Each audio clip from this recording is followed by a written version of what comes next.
Hi guys! Good news para sa lahat, lalo na sa mga turista papuntang Boracay mula sa iba't ibang panig ng mundo at maging domestic dahil magiging direkta na ang mga sasakyang eroplano papuntang Katiklan. Hindi na kailangan mag-via Manila to Katiklan.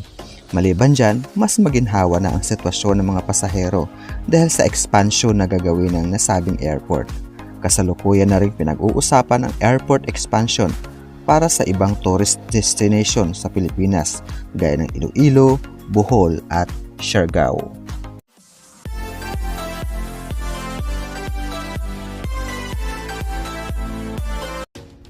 Ang mga opisyal ng Aklan ay nagpapasalamat kay PBBM para sa proyekto ng pagpapalawak ng paliparan sa Katiklan.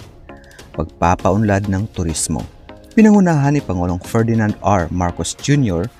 ang groundbreaking at paglalagay ng time capsule para sa bagong Passenger Terminal Building or PTB ng paliparan sa Katiklan sa bayan ng Nabas noong Lunes, Hulyo 14, 2025. Inaasahang matatapos ang proyekto sa pagsapit ng 2027 at makakatanggap ito ng hanggang 7 milyong pasahero kada taon.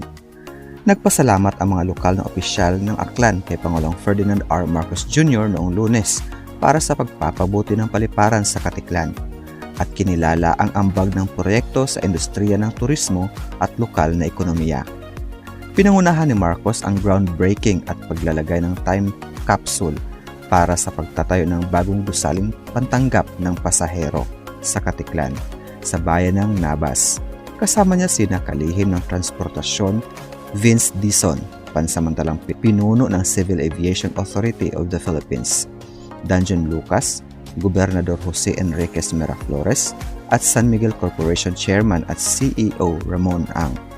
Sa kanyang mensahe, sinabi ni Gobernador Miraflores na ang proyekto ay isang makapangyarihang simbolo ng pagkakaisa ng pambansang pamahalaan, lokal na pamahalaan at pribadong sektor sa layuning paunlarin ang turismo at ekonomiya. Maraming salamat po Pangulong Ferdinand Marcos Jr. sa inyong buong suporta sa modernisasyon ng ating daungan para sa turismo. Ang inyong dedikasyon sa pagpapabuti ng ating mga paliparan, lalo na dito sa Aklan, ay isang matapang na hakbang, pasulong na tiyak na mag-iwan ng pangmatagalang epekto. Sa ilalim ng inyong pamumuno, hindi na lang plano ang mga pag-unlad. Nakikita na natin itong nagkatotoo, anya. Dagdag pa niya, ang mahalagang proyektong ito ay sumasalamin sa lumalawak na papel ng Aklan sa pambansang turismo. Patuloy naming pinangangalagaan ang hangarin na gawing world-class at handa sa hinaharap ang bawat daungan papasok sa aming lalawigan. Ayon kay kinatawa ng ikalawang distrito ng Aklan, Florencio Miraflores, napakahalaga ng proyekto sa turismo ng Aklan dahil ang paliparan ng Katiklan ang pangunahing daanan patungo sa Boracay na nagtala ng halos 2 milyong turista noong nakaraang taon.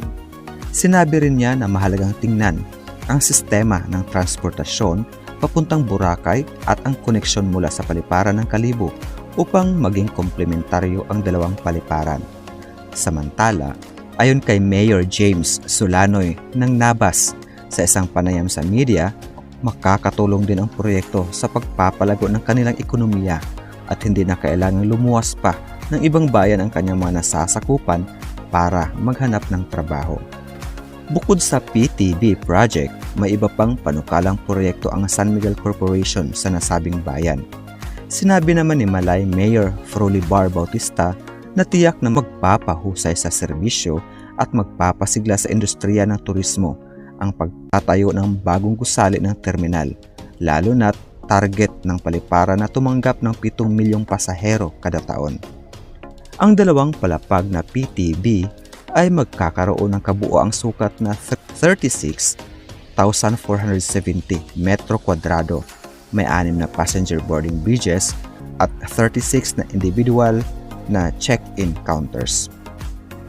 Inaasahang makakatanggap ito ng hanggang 7 milyong pasahero kada taon at kaya nitong sabay-sabay na asikasuhin ang hanggang 3,000 na pasahero anumang oras.